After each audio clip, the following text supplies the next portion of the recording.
Bom dia a todos, né?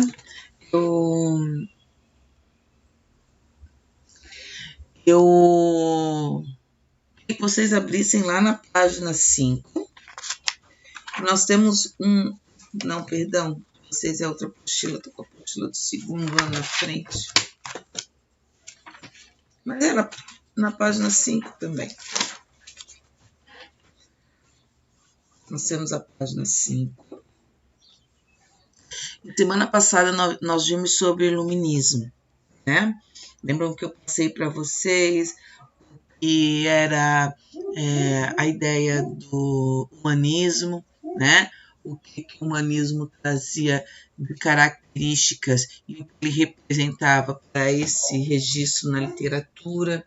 Lembrando que ele é um período de transição, ele foi um período muito curto, e é um período de transição para o classicismo, tá?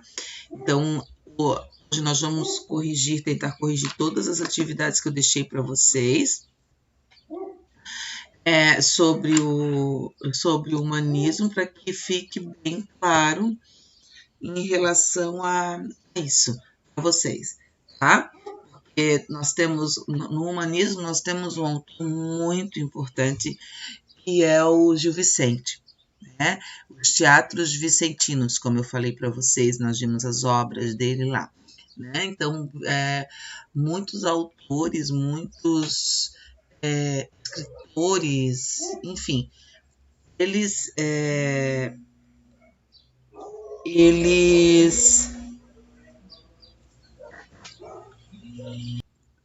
então é isso, tá? O iluminismo então tem esse período. Então vários autores contemporâneos eles se basearam muito nos teatros vicentinos, né? Alguém me perguntou, não sei se foi nessa turma ou na outra turma, eu não me recordo mais, sobre o Ariano Suassuna, sobre aquele O Alto da Compadecida. O Alto da Compadecida fala de... É uma peça de teatro do gênero dramático, uma peça de teatro escrita por Ariano Suassuna, né, um roteiro, né, e ele realmente ele se baseia muito nesse teatro vicentino. Então, alto com U, tudo que fala alto com U, a gente está falando de igreja, é referente à igreja. Então, no Alto da Compadecida, que tem o Chicó, o João Grilo, né? Vocês já assistiram a esse filme? Eles são personagens que estão envoltos a uma crença religiosa, igual como acontece no Vicentino, tá? Então, vamos lá. Essa primeira página aqui, eu pedi para que vocês fizessem as atividades da página 5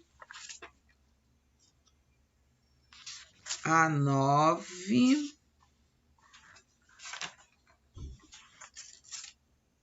e a 14, até 14, que depois a gente vai entrar no Renascimento e Classicismo, né? Então, vamos corrigir essa do humanismo para ver se ficou bem claro para vocês, certo? E aí a gente já parte depois para o classicismo. Então, vamos lá. O tema a seguir é da autoria de um dos mais importantes escritores do século XV, Francesco Petrarca. Eu não tenho paz, nem posso fazer guerra. Temo o espero, do ardor ao gelo passo, e voo para o céu e desço à terra, nada aperto e todo o mundo abraço. Prisão que não se fecha ou se descerra, nem me retém, nem solta o duro laço. Entre livre e submissa esta alma erra, nem o morto, nem o vivo, o corpo laço. Vejo os olhos, grito sem ter voz, e sonho parecer algum que ajuda imploro. A mim odeio e a outrem amo após. Sustento-me de dor e rindo choro. A morte como a vida, enfim, deploro. Neste estado estou, dama por vós. Então, nesse poema aqui, a gente vê uma ideia totalmente contraditória, né? Uma antítese, um paradoxo muito presente, certo? Em relação a todo o poema. Ali nós temos quem é o Francesco. Tá? Eu queria que vocês colocassem como importante ali aquele quadrinho lá na página 6. Estão acompanhando? Só coloquem sim, sim aqui no chat para eu saber. Por favor. Isso, isso. Porque às vezes pode estar acontecendo alguma coisa e vocês não estão me... Prof, eu tô na apostila e tô tentando abrir o livro pelo celular, só que eu não tô conseguindo. Então. No primeiro verso, o eu lírico expressa sentimentos opostos, a oposição, a antítese que eu falei para vocês, isso no primeiro verso, que caracterizam o estado em que ele está vivendo naquele momento. Que sentimentos são esses? Sentimentos são esses? No primeiro verso.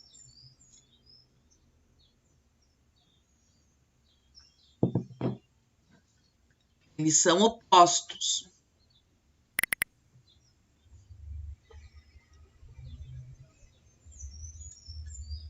Prof, eu não sei se está certo, mas eu botei que é como se ele tivesse... Alguma coisa está impedindo ele ou ela, no caso ela, porque fala depois que é uma dama, e é como se fosse uma indecisão, uma contradição, como se alguma coisa estivesse impedindo ela de ter um sentimento fixo, assim. Quais são as palavrinhas, Ana, que está dizendo que está dando essa ideia? Ela utiliza o nem, que é tipo, não tenho paz, nem posso fazer guerra. É como Isso. se fosse... Tem duas palavras aí opostas, uma se opõe à outra. Qual é ela? Eu botei não e nem, que é uma Não. negação. Mas não sei. Paz e guerra. Paz e guerra. São essa. A tua explicação tá ótima, tá? É isso mesmo, a justificativa. A palavrinha que se opõe, dá essa ideia de oposição, é paz e guerra. Lembram lá que a gente trabalhou as figuras de linguagem? Sim. As figuras de linguagem que nós tivemos as antíteses, né? Que são palavras opostas, paz, guerra, amor, ódio. A gente viu em alguns poemas lá de Camões, que é o que nós vamos ver daqui a pouco. Então, pensem que essa escola literária ela já está tendo essas ideias de oposição. Tá? Uhum. Fechou, então, lá na 2. A oposição iniciada no primeiro verso do soneto se prolonga nos quartetos. Todos os outros, nos quartetos por inteiro, nos 2 primeiros quartetos, a gente vê uma contradição constante ali. Tá? Que palavras, mais uma vez, que palavras indicam o jogo de oposições do poema?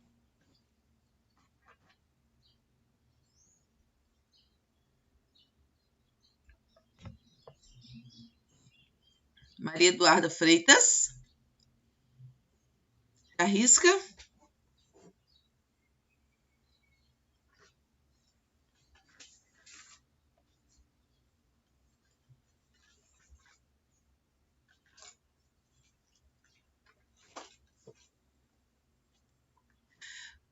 Quando eu tenho ali,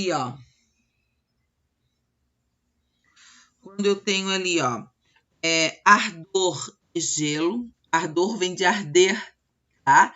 Gelo, ao contrário, né? De gelado. Céu e terra. Livre, muito bem. Submissa, muito bem, Heitor. Quando eu tenho a palavrinha nada e todo. Morto e vivo. Morto e vivo, muito bem. Retém e solta. Depois fecha e descerra. Descerra quer dizer abrir, tá? Que é uma palavrinha que vem do latim, tá? Cerrar quer dizer fechar. Descerrar quer dizer não abrir e não fechar, quer dizer abrir, tá? Posso repetir ou vocês já pegaram?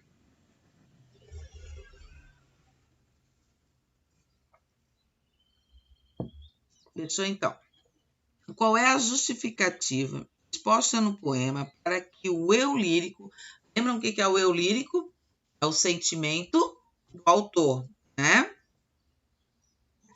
Viva essa contradição de sentimentos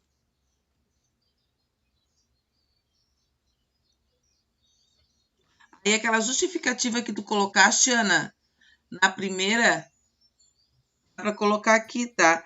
Ele vive, no último verso ele diz mesmo, né? Olha lá. Nesse estado estou, dama, por vós. Ele está em conflito com a dama, conflito com o seu amor, né? A justificativa que ele dá é isso, ele vive em estado contrassensos, né? Por causa do amor que sente por essa mulher.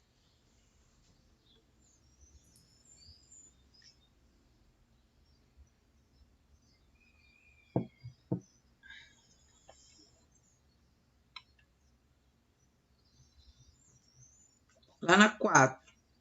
Diferenças podem ser estabelecidas entre a figura feminina presente nas cantigas do amor, as cantigas de amor lá do trovadorismo, lembra?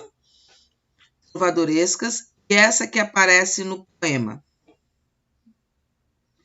Em relação à palavrinha senhora, tá?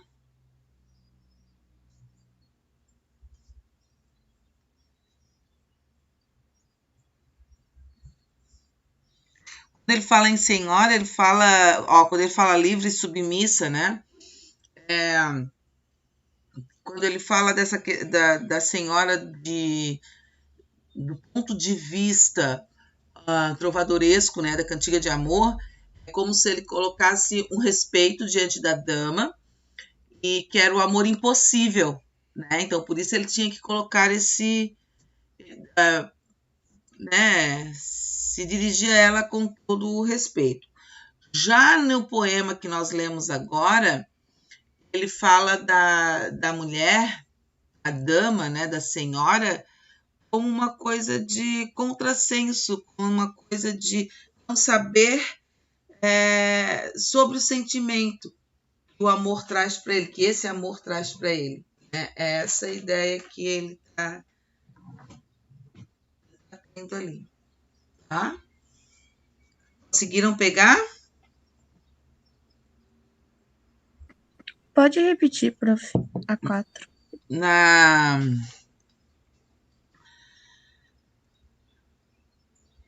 No poema trovadoresco, senhora é colocada como respeito, né? Um amor impossível. Já no Petrarca, esse amor ele é contraditório. Não é um amor proibido, ele é um amor contraditório em relação ao sentimento.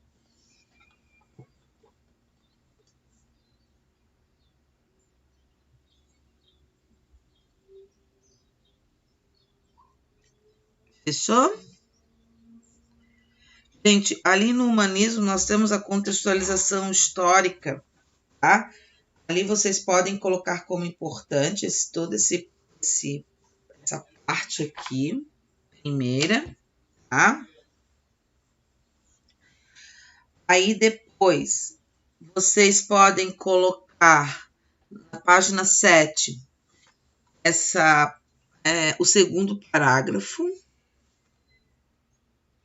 o terceiro parágrafo, que fala do teocentrismo e antropocentrismo, tá? Aí, segundo, terceiro, no quinto parágrafo,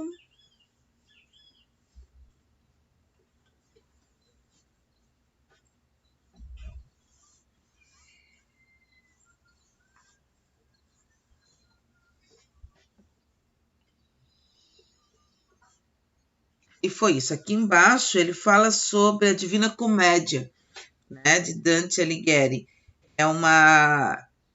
Ele fala dessa questão, é um teatro, né, que ele fala de uma questão de quando as pessoas não chegavam a ir para o céu, ficavam no purgatório ali, né? Então eles brincam muito brincam, né? Eles colocam muito essa questão em pauta. Será que a gente vai para o céu? Às vezes a gente não brinca, assim. Algumas pessoas brincam, né? Eu me lembro sempre dessa obra aqui, porque ele critica isso. Quando eu morrer, meu avô é que dizia, quando vou morrer, o vô vai vir aqui embaixo para falar para vocês como é que é. Né? Vou volta para mostrar, para falar para vocês como é que é, se a gente vai direto para o céu, como é que funciona. Então ele faz isso, esse questionamento, né? O purgatório, por que o purgatório, como se diz, como se faz o purgatório, essa incerteza, esse mistério, né? Que a gente tem pós-morte. Então essa divina comédia, divina, né? De divino, de mesmo ser algo da igreja, assim, né? Falando de Deus. É bem legal, assim, essa obra. Eu pedi para, alguns anos atrás, eu pedi para que o primeiro ano lesse essa obra e fizesse histórias em quadrinho, transformasse, né, a obra em história em quadrinho. Bem legal. Saiu bastante coisa legal. E lá na página 8, também eu quero que vocês coloquem como importante aqui. Ó, essa parte aqui, ó, essa obra, a ilustração de Gustave Doré, para uma cena do paraíso da Divina Comédia, ó, uma cena que sai do purgatório para ir cheio de anjos, né? E lá no centro, Deus. Lá no centro, Deus, teocentrismo, né? Então, olha só como essa imagem retrata bem isso. E aqui é uma parte que é da Divina Comédia, tá? Aqui embaixo eu quero que vocês também coloquem como importante, ali embaixo da...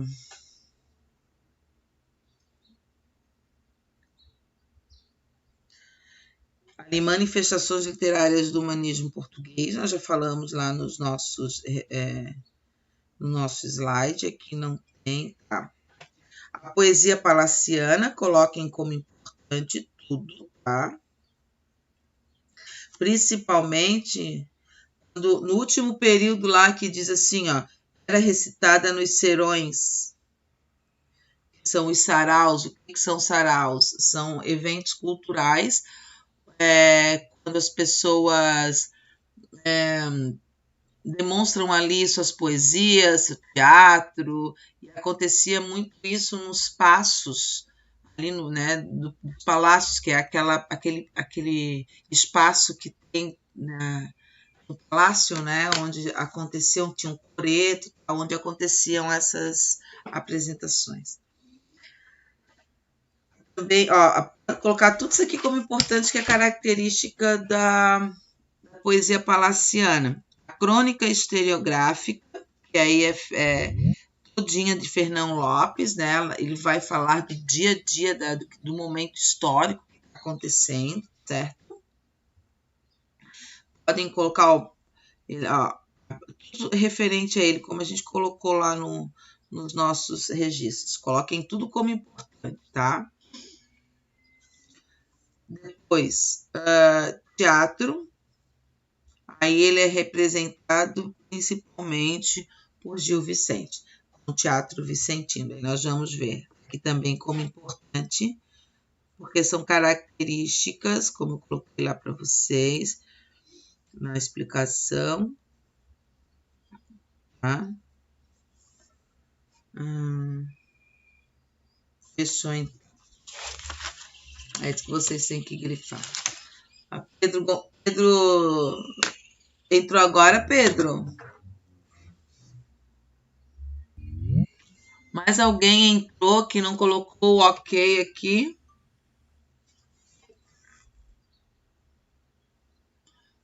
Mais alguém entrou que não colocou o ok aqui?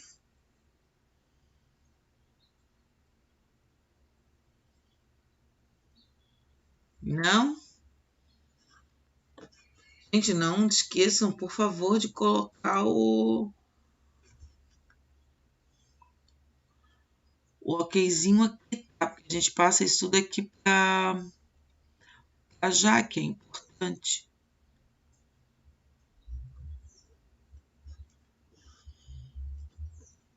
tá?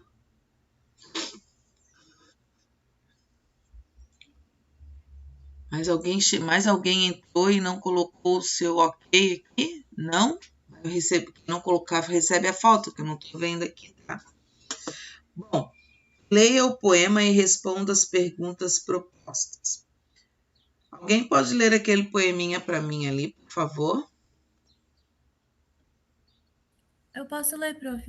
Obrigada, Ana. É ali na página 9, né? Isso, querida. Tá. Cantiga sua partindo-se. Senhora, partem tão tristes meus olhos por vós, meu bem, que nunca tão tristes vistes, outros nenhuns por ninguém. Tão tristes, tão saudosos, tão doentes de partida, tão cansados, tão chorosos, de morte mais desejosos, 100.000 vezes que da vida. Partem tão tristes os tristes, tão fora de esperar, bem, que nunca tão tristes vistes, outros nenhuns por ninguém. Ali a gente está vendo, né? A imagem mesmo já diz, né? A ilustração do poema que fala sobre um amor proibido, né? Um amor que não pode, que está indo embora e que não pode ser sacramentado, vamos dizer assim, né? Na primeira estrofe do poema há um termo que era muito utilizado nas cantigas trovadorescas de amor. Qual é esse termo? A expressão? Eu botei senhora. Isso mesmo, Ana, parabéns. Também ia falar. Senhora, isso mesmo. O eu lírico fala de um sentimento de tristeza em relação à sua amada. Isso é uma afirmação. Qual é o motivo dessa tristeza? Prof, eu botei que ela estava partindo, pois não era possível que eles ficassem juntos. Certo. Eles iriam ficar longe, né? Certo, muito bem. Lá na C. Partem tão tristes os tristes. Que efeito de sentido a repetição da palavra tristes provoca no texto? O que ele faz aí quando ele repete a palavra triste? Ele aumenta bastante, né? Dá pra ver que ele tá realmente bem triste. Exatamente. Ele reforça. Partem tristes os tristes, né? Então ele reforça bastante que há essa tristeza entre ambas as partes, né? Vamos dizer assim. Muito bem. A linguagem desse poema apresenta mudanças em relação às cantigas trovadorescas. Aponte duas passagens do poema em que essa mudança é perceptível e justifique sua resposta. Qual é a mudança que a gente vê?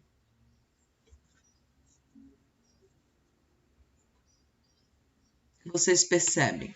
Foi logo de cara percebido por vocês.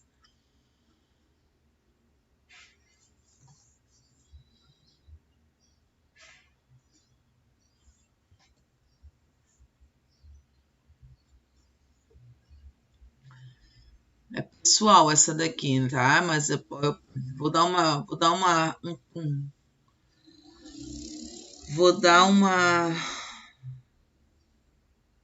um empurrão aí, ó. A questão da sonoridade, né? Ele trabalha muito, ele se preocupou em trabalhar a sonoridade. Quando ele fala partem tristes, os tristes, né? Eu estou fazendo um som, um ritmo para o poema. Então ele tem essa preocupação. E isso não apresenta lá no galego português, né? Por quê? Porque lá naquela época eram cantados os poemas juntamente com um instrumento. E nesse caso aqui já não acontece mais isso. Tá? Só para vocês terem uma noção o que foi mais se percebeu aqui. Tá? A Ana Luísa conseguiu entrar, não, né? Estão vendo ela aqui? Não, né? Ela disse que conseguiu, deu. Estás aí, Ana Luísa? Não. Não, prof, ela não tá aqui. Não? Então tá. Leia o fragmento da crônica de Dom Pedro escrita por Fernão Lopes. Em seguida, selecione a alternativa que melhor explique o trecho lido, justificando sua escolha. Prof, Oi, não faltou aí? faltou aí? Tá acompanhando, Esther? Sim, eu consegui abrir a apostila. Tá. O tratamento dado à figura feminina no poema é idêntico dado às mulheres das cantigas de amor? Você percebe essa... Vocês conseguem ver se eles são idênticos quando ele trata uma mulher lá do Trovadoresco?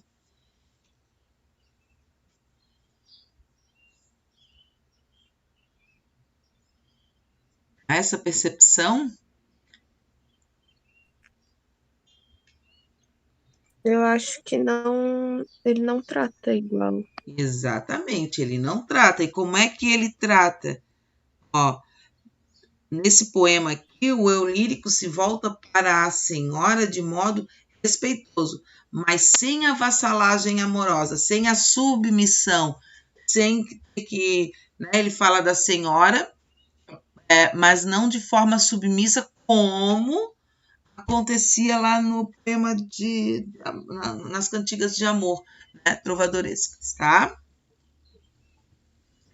Lá na questão 2, leia o fragmento da crônica de Dom Pedro, escrita por Fernão Lopes.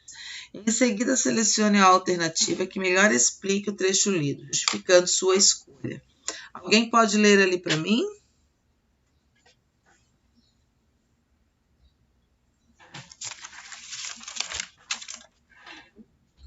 Maria Eduarda. Eu posso ler. Então tá, pode ler então, Steph. Eu vou começar a delegar funções aqui. Vai lá, Steph, por favor. Ora, deixemos os jogos e festas que El Rei ordenava por desenfadamento, nas quais de dia e de noite andava dançando por muito grande espaço. Mas vede se era bem saboroso o jogo. Vinha o rei em batéis de almada para Lisboa, e saiam-no a receber os cidadãos, e todos os dos mesteres, com danças e trebelhos, segundo então usavam, e ele saía dos batéis e metia-se na dança com eles, e assim ia até ao paço. Paraimente se foi bom sabor. Jazia El Rei em Lisboa, uma noite na cama, e não lhe vinha sono para dormir, e fez levantar os moços e quantos dormiam no paço. E mandou chamar João Mateus e Lourenço Palos, que trouxessem as trombas de prata, e fez acender tochas e meteu-se pela vila em dança com os outros. As gentes que dormiam saíam às janelas a ver que festa era aquela, ou por que se fazia, e quando viram daquela guisa El Rei, tomaram prazer de o ver assim ledo.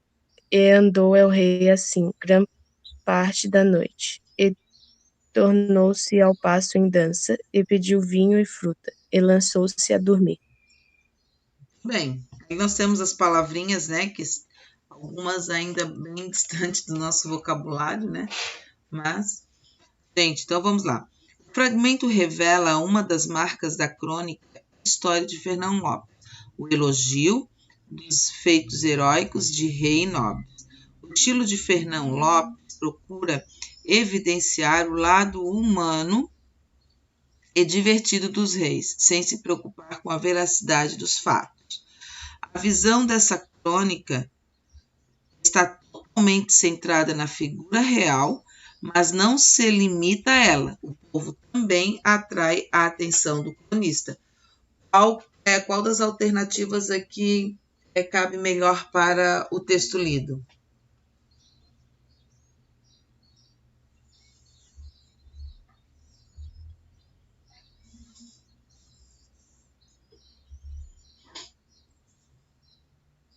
crônica lá na A, por exemplo. Seria, Pode falar.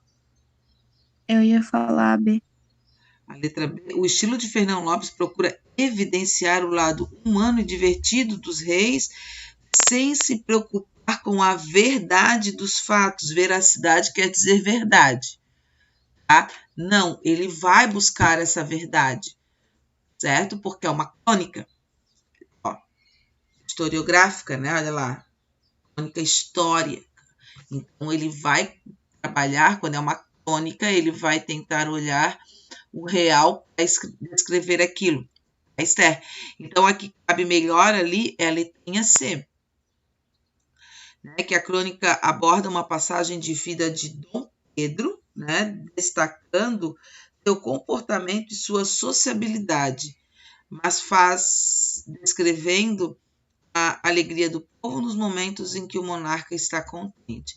Então, ali ele mostra tanto a visão do povo quanto a de Dom Pedro, que está em volta dele. Ele não esquece aquele povo, não é só da nobreza, como diz a primeira, não é sem se preocupar com a veracidade, porque ele se preocupa com a veracidade, tá? Mas também ele inclui todos que estão à sua volta.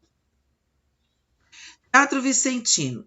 Isso daqui vocês podem colocar como importantíssimo, tá? Porque é o que marca mesmo essa passagem desse período literário, o teatro de Gil Vicente, tá?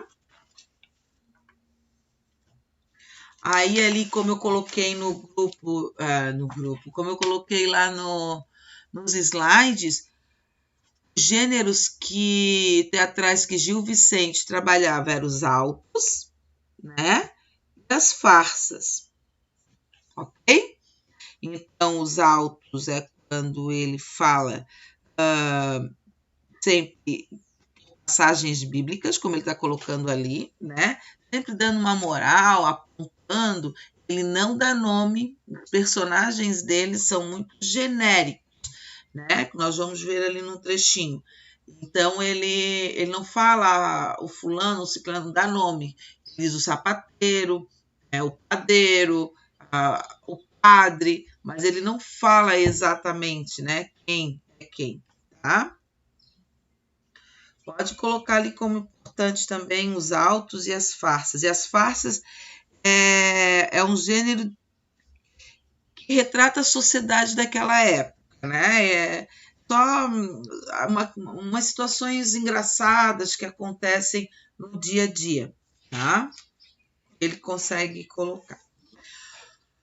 Na página 13, nós temos um texto que é muito legal, o Alto da Barca do Inferno.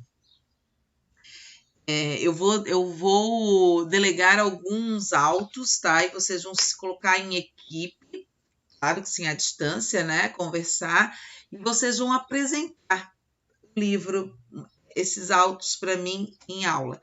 Tá? É muito legal.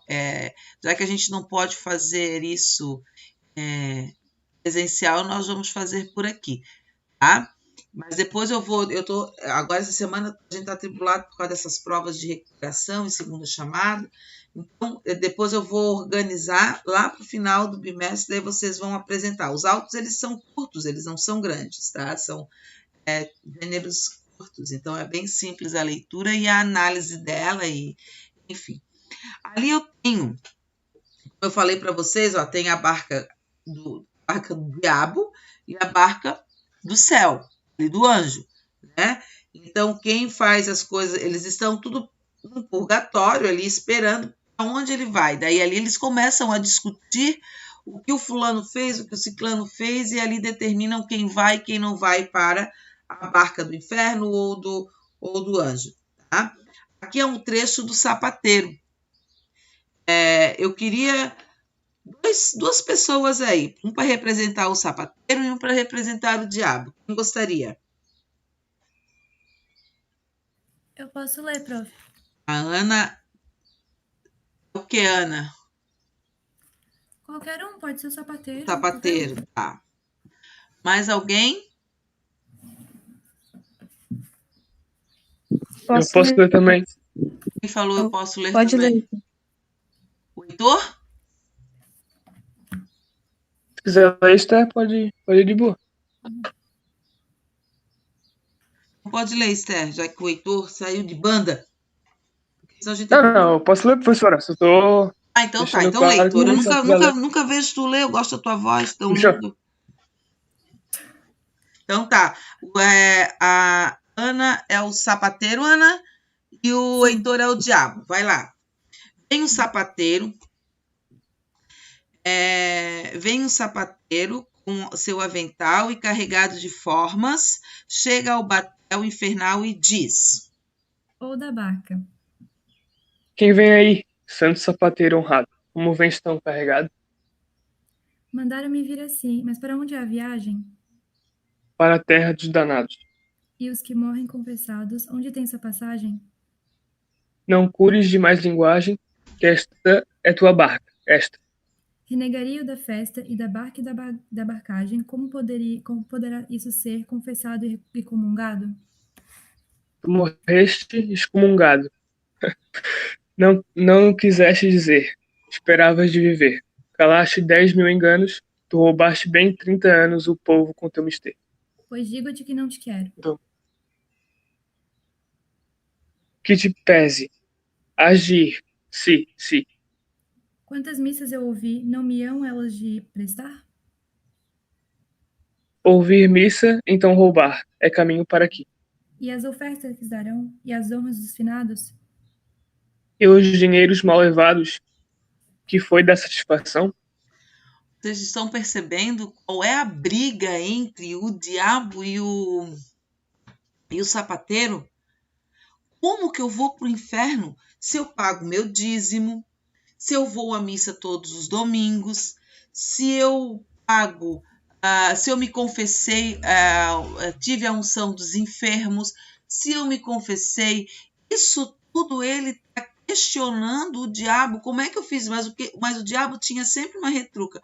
Do que me adianta você ir para a igreja ouvir a missa se você rouba as pessoas? Do que me adianta você ir lá dar dinheiro, né? O dinheiro que você roubou do povo, do mal que você fez para as pessoas ao seu redor. Do que me adianta isso? Então, olha o questionamento deles. Não tem arrego, tu vai para o inferno e deu. Não tem para ti. Não tem justificativa. Acabou, né? Então, ele faz essa crítica à igreja, né? Claro, muito sutil. Aqui a gente percebe porque a gente está trabalhando isso, né? Mas ele faz bem essa crítica ao povo. Ali na página 14, nós temos o quadrinho ali do Gil Vicente, pode colocar como importante, tá? Fechou? O texto lido é composto de versos metrificados, como era comum na época. Metrificado, lembram que eu falei que era aquela separação de sílaba poética que a gente aprendeu lá no primeiro bimestre? Tá? Óbvio que eu não vou cobrar de vocês porque eu não expliquei aquilo que eu queria explicar em sala, né? Faça a escansão dos 2 últimos versos do trecho e identifique a métrica usada. Gente, elas são 7 sílabas poéticas, podem colocar aí, tá? Mas são 7 sílabas poéticas, por isso são chamadas de redondilhas maiores. Lembra que eu coloquei para vocês o que são redondilhas menores, redondilhas maiores? As menores são 5 sílabas poéticas. Então, quando for referente a isso, para vocês já saberem, tá? As falas do alto são todas rimadas. Em que isso ajuda na encenação da peça? Essas rimas ajudam o quê para poder atuar nas cenas? Dá o efeito também que parece que as pessoas estão cantando os versos. Estão cantando. Quando a gente canta, a gente faz o quê? Memoriza mais, né? Então, esses ritmos, exatamente, esse ritmo, esses sons, eles dão ideias, fazem com que a gente memorize melhor, né, as falas. Muito bem. E quem escuta também, tá? Motivos o sapateiro aponta para entrar na barca do céu. Eu botei que ele aponta quantas vezes foi à missa, que se confessava, entre outras coisas relacionadas Isso. a isso. E a caridade, não esquece, tá? Ele enfatiza a caridade que ele fez, mas eu faço caridade. Eu queria que fosse mostrado isso, né? Perfeito. Que razões o diabo expõe para convencê-lo de que deveria embarcar para o inferno? Que ele roubava as pessoas por 30 anos com o trabalho dele, etc. Exatamente, roubava as pessoas, ser um comerciante desonesto. Muito bem. Quais são as principais características do personagem sapateiro? Ele pode ser considerado um personagem típico, né? Ali eu vou falar para vocês, tá? Eu já tinha comentado isso quando estava explicando o conteúdo lá. Ele é totalmente desonesto, então ele tenta convencer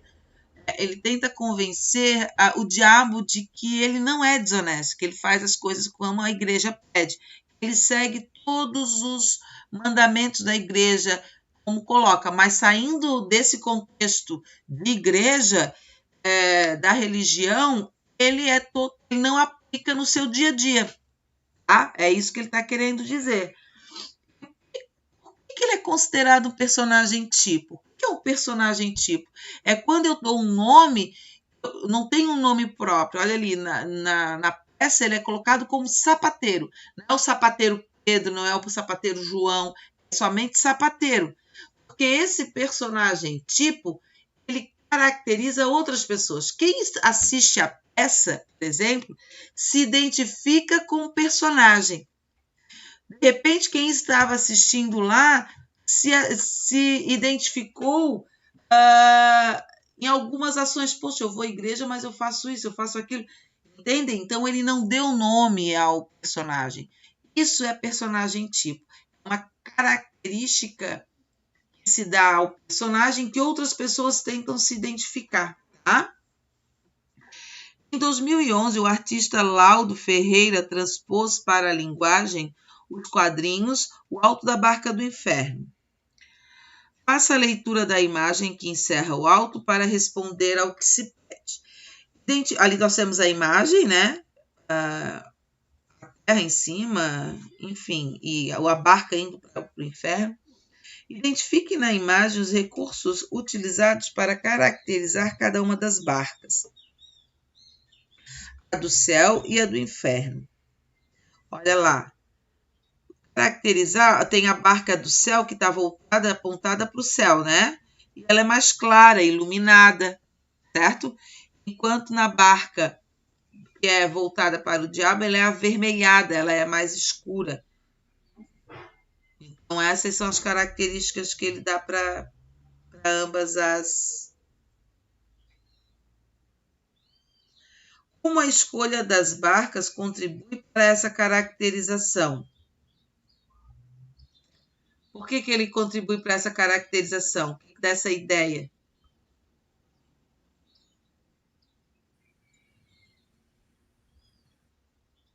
Pode falar, Ana. Eu botei que as cores fortes, elas dão a ideia, a gente já tem isso na cabeça, que as cores fortes, quando se trata desse assunto, a gente entende que as cores fortes são para representar o inferno e as cores claras, mais iluminadas, como está a barca ali. Exatamente. Isso mesmo. Ela também é a posição da onde estão as barcas e tal. Em relação à água também. Isso mesmo. Aí o iluminado, ó, podem ver que lá em cima tem estrelinhas, né? Então, essa iluminação para a barca. Alguém fez diferente? Quer falar a sua?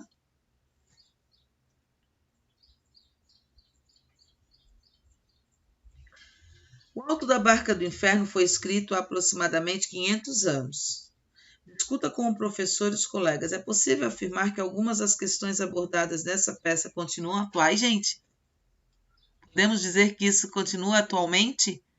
Sim. Muito, A né? gente tem essa ideia durante anos, assim, que é bem essa coisa de essa relação que tem com o inferno e o céu, a gente tem até hoje. Hoje. Ficou encrunhado, né, na nossa crença. Muito. E assim, ó, e a gente vê, claro que não são todos, a gente não pode generalizar, né? Mas muitas pessoas apontam as pessoas dentro da igreja. Eu convivo muito com isso, né? Eu frequento muito a igreja católica, e minha mãe é muito atuante ali, né, de movimentos, né? De coisa eu também fui, eu já fui catequista, enfim. Então, hoje a minha filha, né, tá faz, né, como a gente foi criado, tudo certinho. Mas é que eu vejo muitas pessoas apontando uma para outra ali na igreja, ou pessoas que fazem o mal e estão lá na frente lendo o evangelho, que a gente sabe que ali por trás eles roubam, fazem coisas desonestas. Então, isso tudo a gente cai em pensamentos assim, né? Às vezes eu posso estar fazendo alguma coisa, né, que eu não dou conta, certo? A gente sempre tenta procurar fazer o bem, mas tem gente que abusa muito, assim, que a gente percebe, né? Mas, enfim, a gente vê muito isso, muito. Quando a gente frequenta mesmo a igreja, que a gente, assim, ó, trabalha, porque a gente é muito... Como é que eu digo? É porque a gente é muito fiel, né, à igreja. Eu pelo menos sou, né? Bem fiel à igreja nesse sentido. Mas quem tem a fé balançada, sai, cara. Sai da igreja, assim, ó. Sai. Porque vê tanta coisa contraditória, né, dentro da igreja que, meu Deus. Mas enfim, né? Vamos fazer a nossa parte, cada um fazendo a sua. Quem sabe a gente mude, né? Gente, obrigada pela participação de vocês. Um grande beijo no coração de vocês, tá? E na próxima aula, então, nós entraremos para o classicismo, ok? Beijinho. Beijo, prof. Tchauzinho. Obrigada mesmo pela participação, Heitor, Esther, a Professora, Ana. Tchau, prof. Tchau. só espera um pouquinho. Uma pergunta. Ali da prova ali do primeiro bimestre ali, hoje vai ser só... A professora liberou hoje a prova para quem não fez? É só para quem não fez. Aí depois, se vocês quiserem aumentar a nota, alguma coisa, vai ter a prova de É isso que eu queria. recuperação, tá? Aí Tá bom. vocês...